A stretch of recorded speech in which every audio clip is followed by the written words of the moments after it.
민주노총의 민자만 나와도 슬그머니 꼬리를 마는 이 문재인 정부는 여전히 민주노총 트라우마에서 벗어나지 못한 듯 민주노총의 셀프 진단 장단에 맞춰서 확진자가 나오지 않았다라는 궁색한 발표 뒤에 조용히 입을 닫았습니다. 정부가 이런 저자세이다 보니까 백신 맞는 것보다 민주노총 가입하는 게 오히려 코로나로부터 안전한 것 아니냐라는 국민들 사이에 비아냥까지 나올 정도입니다. 민주노총이 10월 20일 110만 조합원이 참가하는 대규모 총파업 투쟁을 예고하고 나섰습니다.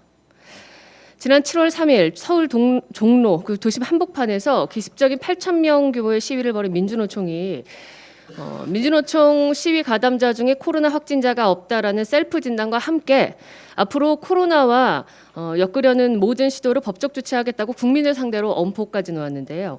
국민들 보시기에는 참 이 적반하장도 이런 적반하장이 없다라는 말이 저절로 나올 수밖에 없습니다.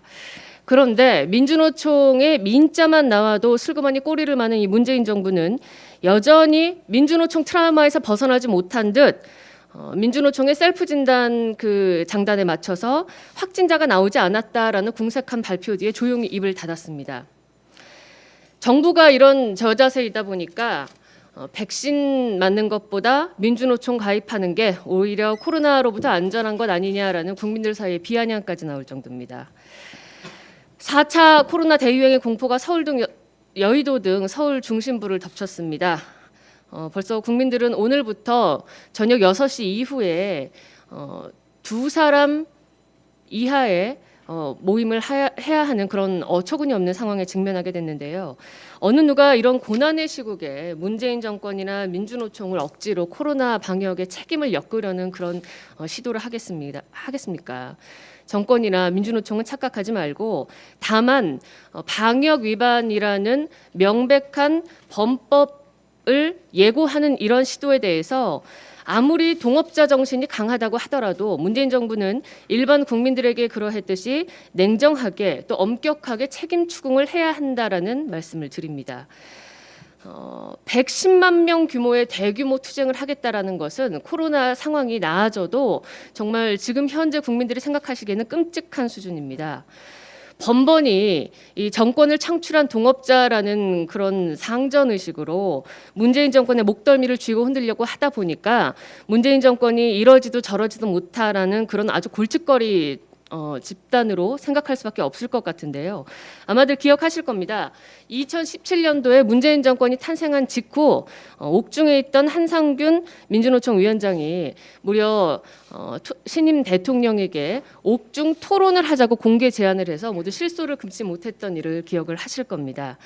얼마나 대통령이 만만하면, 얼마나 정권이 만만하면 이런 생각들을 하셨을 텐데요.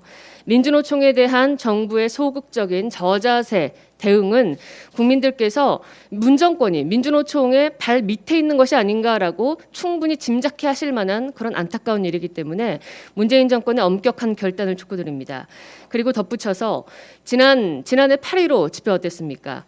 광화문 보수단체 집회 후에 당시에 버스 차벽을 성벽처럼 두르고 그저 그 광화문 길목을 지나다니는 시민들을 불신 검문을 무시로 자행하면서 마치 잠재적인 범죄자인 듯 취급을 했고 인근에 방문했던 모든 분들에 대한 통신 기록을 조사해서 서울 도심을 이동하다가 경찰에게 반강제로 동행 그 요구를 받고 가서 조사와 그 검사를 받은 시민들이 수두룩하지 않았습니까?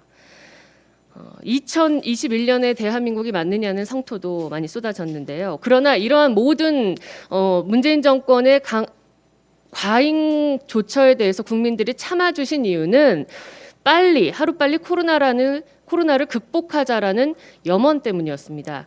그러나 코로나 극복은 나날이 막막해지고 있고요.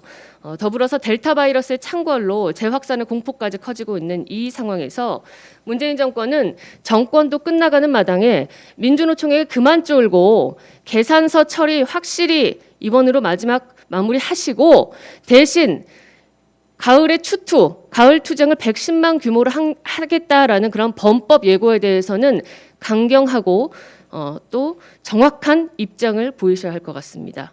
국민들에게 했듯 문재인 대통령에게 냉정한 결단을 촉구합니다.